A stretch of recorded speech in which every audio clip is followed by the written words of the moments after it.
manufacturing industry's need today is to become smarter.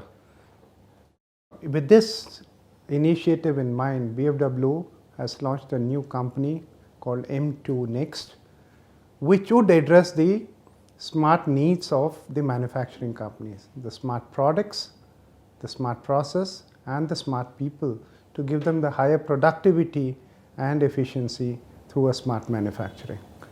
The three verticals that we would be addressing in this new company are the process engineering, which includes all the jigs and fixture manufacturing as well, cyber and physical automation, including IoTs, the cobots, the robots, and the low-cost automation.